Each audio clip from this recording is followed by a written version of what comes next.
So here we are at the Thomas Dixon Centre, where it's the new home hosting our annual conference for book addicts.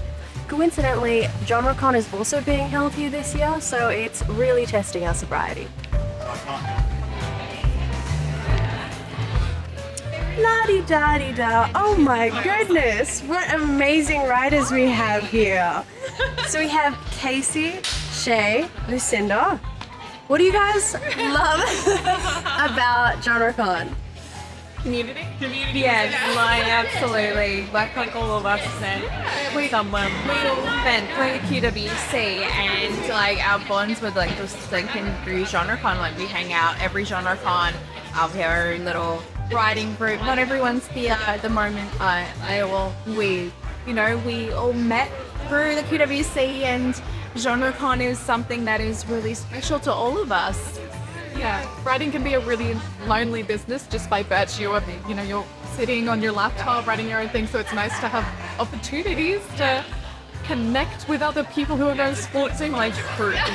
Especially meeting people who write within your genre as well. Like we don't write the same genre, but like there is overlap, and it's like you write that, oh my god, I write this, and being able to connect through that as well. It's really special. It's your friends, but it's also your cheer squad. Oh yeah, completely. Yes. It's like I think most of our group chat is just each of us going, yes. So we're reading the whistle. I wish I wrote. Amazing. That and also the shreader. I love the shreader. Yes. There's something delightful.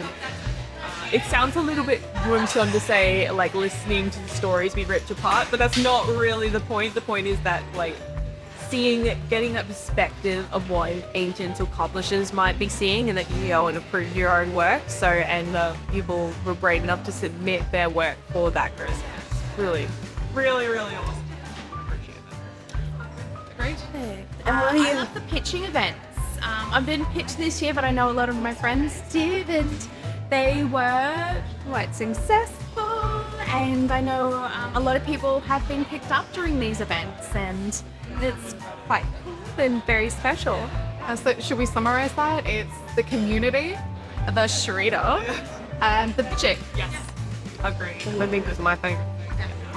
What is your favorite thing about GenreCon?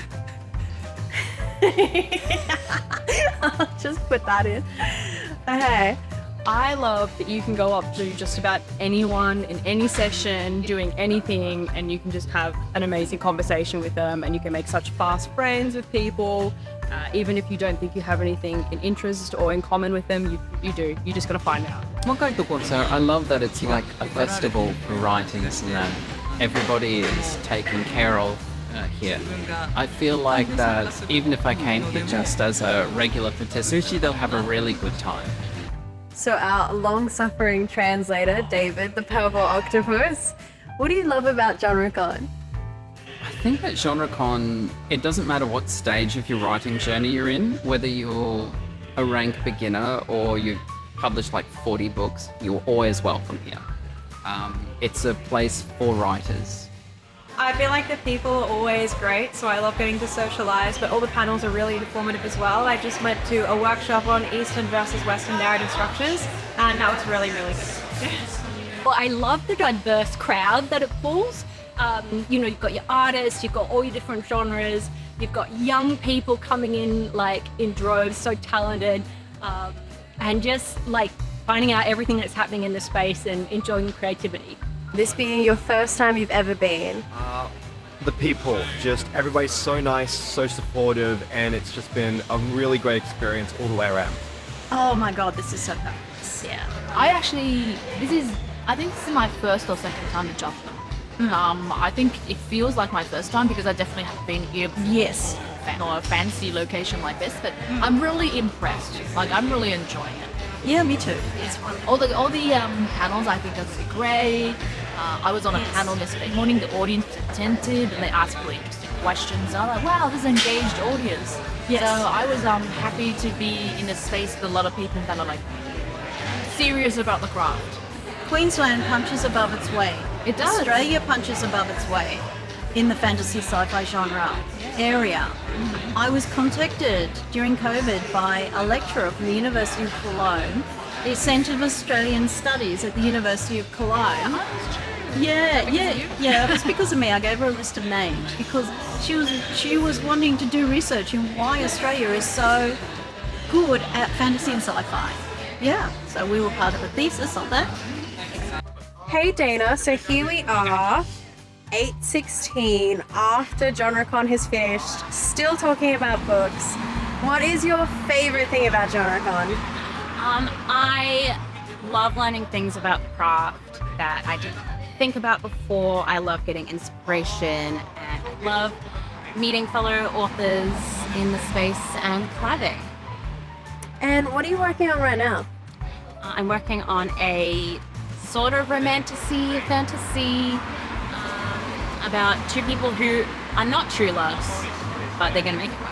Like in the year or whatever you'd like to share with us. I have 3 more books coming out this year, 2 under my rom-com pen name. They're both cozy paranormal books that are coming out with my co-author and best friend that we started that series together so we could afford plane tickets to go see each other each year. And then for my fantasy pen name, I have a first book in a new series coming out with HarperCollins in December called Dream Slayer, which is a dark sapphic fantasy about a dream who falls in love with a nightmare and their journey through hell together. Sounds good. Yeah, we're about to reveal the cover and it's so stunning. So if you want to see it, I'll show it to you now. Okay, how we met. Yes. Okay, what happened was that Kylie Chan, hi, I'm Queenie Chan. She's Kylie Chan. We are not related. I know people think we're twins, but we're not. We're not. Yeah, so she's a fantasy writer. And she's a manga illustrator. Yeah, so how we met, I remember very clearly. It was at this convention in 2008. I think it was GenCon, Brisbane. Was it? Yes. Okay. It was the one and only Australian I think it's GenCon. Supernova. So anyway, what happened was that this lady approached me, this completely random person. And I was like, who are you? And so she introduced herself and said she was this author of his new book called White Tiger. Yep. And she held it up to me and I was like, oh, okay. Nice. And she said, oh, do you want to do a collaboration? Yeah. And that's what she asked me. I was like, okay. What is it all? I don't think you told me at the time. No, I had no idea what I was doing. Yeah, so I was like, okay. Nice to see you. I've currently working on my second ever manuscript, 40,000 words in, and I've completed a 92,000 word young adult high fantasy. Congratulations. And there's pitching here. Have you considered that at all? I have considered, I have done it, and I got a request for a full manuscript, so very exciting. So I'm actually non-fiction, which is why it's fun to come to GenreCon to get all the other side. And I think more and more people are kind of swapping between like creative non-fiction as well as fiction. And so, yeah, I just love working with authors and being a writer. And, you know, we're just so lucky to be in this creative space. That's perfect. I didn't even give her a copy. I had no idea what I was doing. Okay, lesson number 1, if you want to collaborate with someone, give them a copy of the book. Because she'd walked off without giving me a copy, so I was like, okay. So I actually had $20 on hand and I was going to buy this other book, right, by a Japanese artist. I still remember who it was. He was someone who did a Chinese style fantasy of Journey to the West. And so I was going to buy his book, right? But then I went to the table, it was all sold out. So I had like waving this $20 around, what am I going to buy? So then after a little while, I saw on the next table that one of Kylie's books because she held it up to me without giving it to me. So I recognized the cover. And so I was like, oh yeah, I got to spend $20. I might as well buy her book. So I bought it and had a read and I thought, yeah, I could collaborate with this person. You know, the Chinese fantasy. She gets it. You know, she gets it right. I get it. She said that. I felt so redeemed. Yes. Yes, because you know, I am from Hong Kong. I am Chinese. If people take the Chinese Hong Kong culture and they don't do it properly. Oh my god, I did it properly. But she did it properly. It's clear she's, you know, lived in there. So I was like redeemed, you know. But you know, it was predestined, you know, that I was not able to get that Japanese To be fair, I was at a bookstore stand and I did not own the books that were on the table in front of me, so I could not give one to Queenie anyway. It's a good idea next time. Yeah, next time. And what are you working on at the moment? I'm currently querying a YA space opera and developing a queer YA fantasy novel. That big, thank you. My goal at the moment is actually to come to GenreCon. I'm a bit late for a deadline, so my goal at the moment is when I get home to write this 14-page manga I've got to get finished.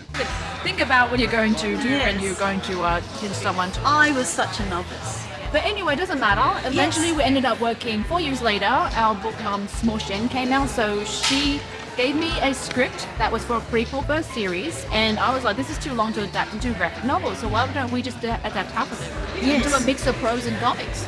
And so that was completely new for me. And here's an example of a page of full-on comics. I just show people that page and they buy the book. It's beautiful. Yeah, so I really like drawing Chinese stuff, so I say it's part of mine. Is this your book? I wrote the text and Queenie illustrated. Oh, you just Yeah. Let me store it. So there's certain aspects of the story that's a mix of prose and comics, like this page, for example. Yeah, because the story's quite long. Turn the camera to our audience. Hi. Do you want to take a picture?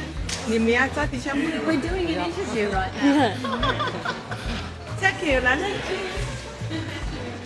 So it's an example of a mix of prose and comics. It's a bit different, but the thing is, I wanted to preserve Kylie's writing as much as possible. I feel that because I've actually worked with other authors before. Before Kylie, I worked with Dean Koontz, and I could tell that writers are very protective of their writing. So I didn't want to be in a situation where people get upset. So I'll try and preserve your words as much as possible, and then only turn what I need to turn. You did it so perfectly. With no changes. No. It's really depth. Yeah, it did quite well. Yes. I love it. I carry it around with me because I love it. Still sells at cons. It still sells at cons. When did we publish the first one? 2012. 2012. And then a few years later, after it had 3 reprints. Yes. That means it made a good amount of money for the publisher. Yes. They were just like, yeah, well, so it was too hard. Yeah, too hard. So we just went back and self-published. Oh, they're still doing it. She's still doing her stuff? Yes. At cons, and I'm still doing my stuff, and we still hang out at cons together. I'm doing a 2-volume manga that's like it's a self-contained sequel to my original series, The Dreaming. That was 3 volumes, and you can get it in the bookstore in the lobby. And so this is going to be like The Dreaming because it is set in the same universe, a supernatural mystery thriller. And I guess what I like about it the most is that it is still set in the same location, which means Australia. So I feel there's not enough manga that is actually set in Australia, and this one being kind of Australian Gothic, I guess, is a lot of fun. So I'm going to be tackling some themes of biocapitalism with it because I feel that the original The Dreaming series came out 20 years ago in very different times. And now that I'm doing another story set in the same universe, kind of quasi-sequel because it happens, about a decade after the original event, I feel that I need to tackle some of the themes that people these days are going through, like the idea of, being rendered obsolete by machines, that sort of thing. Gigantic corporations preferring profit over people. These kind of themes are all hanging in the background because they are hanging in the air everywhere these days. And so I feel it's important to address that. So I would be creating this story with that in mind. And so if you want to see some of my work or whatever else is I'm working on right now, or see my process because I'm posting it on social media, you could follow me on my website at queeniechan.com, and I'm on Instagram and on Twitter under Queenie Chan here. So easy to just go to queeniechan.com and just look up my social media. Wonderful. And what are you working on right now? Too much. I'm currently working on 5 different middle grade books and a historical fiction sequel for a work I won an award for last year about early Edo period Japan. So it's going to be a busy year, I think. I am working on a psychological horror piece called Pighead Rock, which is about a couple that get lost in the Australian wilderness and slowly become more untethered from reality. I have just finished a massive edit on the second book in my gothic eco horror series, The Bonitana Tragedies, which is about a weaponized autistic woman. And I am just about to launch into the writing of the third one. As for me, I've read both of them, they're very good.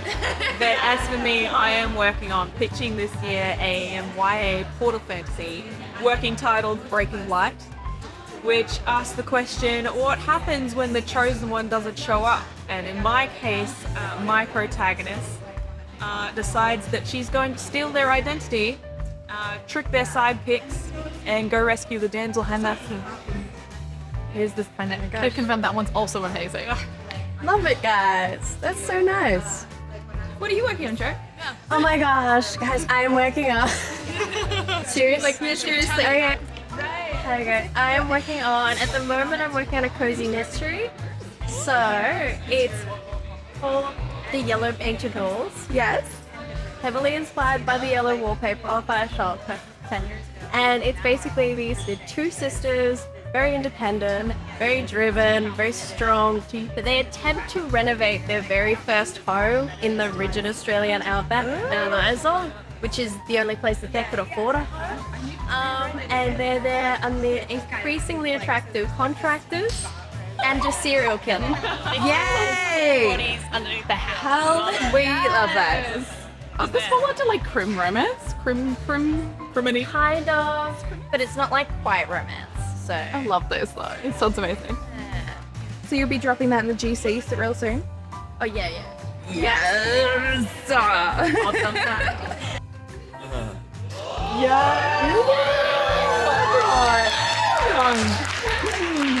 The compartments that hide the dark truths. Fling the door open, venture inside. This is GenreCon, Inner Sanctum.